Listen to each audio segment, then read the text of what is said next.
ఓం నమో వెంకటేశాయ. అబ్రాడ్లో ఉంటూ ఇండియాకి వెకేషన్ వెళ్ళిన ప్రతిసారి మోస్ట్లీ తిరుపతి దర్శనం అయితే చేసుకోవాలని మన స్కెడ్యూల్లో ఎప్పుడు పెట్టుకొని వెళ్తుంటాము. సమ్ టైమ్స్ స్లాట్స్ అవైలబిలిటీ లేక మనం స్కిప్ చేయాల్సిన సిచ్యువేషన్ వస్తుంది.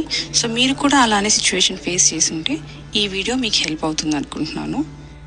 ఇది వచ్చేసి ఎన్ఆర్ఐ దర్శన్, ఓన్లీ ఎన్ఆర్ఐస్కి మాత్రమే ఎలిజిబిలిటీ అనమాట. And with in 30 days of arrival valid visa and OCI card ఉంటే మనకి అలో చేస్తారు. వీటిని మనము జిరాక్స్ కాపీస్ తీసుకొని with originals once ATC circle దగ్గర స్పెషల్ ఎంట్రీ కాంప్లెక్స్ అని ఉంటుంది, అక్కడికి వెళ్ళి ఈ డాక్యుమెంట్స్ మనము అథారిటీస్కి చూపించామంటే మనకు ఒక ఫామ్ ఇస్తారు. సో ఆ ఫామ్ ఫిల్ చేశాక వాళ్ళు క్రాస్ వెరిఫై చేసుకొని మనకి టికెట్స్ అనేవి ప్రొవైడ్ చేస్తారనమాట. ఇవి 300 రూపీస్ టికెట్స్. ఇది ఓన్లీ అడల్ట్స్కి మాత్రమే. అండ్ కిడ్స్ బిలో 12 yearsకి ఫ్రీ టికెట్ అనమాట, ఫ్రీ ఎంట్రీ దర్శనం ఉంటుంది. ఈ దర్శనం వచ్చి ఎవ్రీడే బిట్వీన్ 12 to 5 PM మాత్రమే ఉంటుంది. ఐ హోప్ ఈ వ్లాగ్ మీలో కొంతమందికైనా హెల్ప్ అవుతుందని అనుకుంటున్నాను. ఇన్ కేస్ ఏదైనా మిస్ అయ్యి ఉంటే please do comment below. Thank you so much for watching.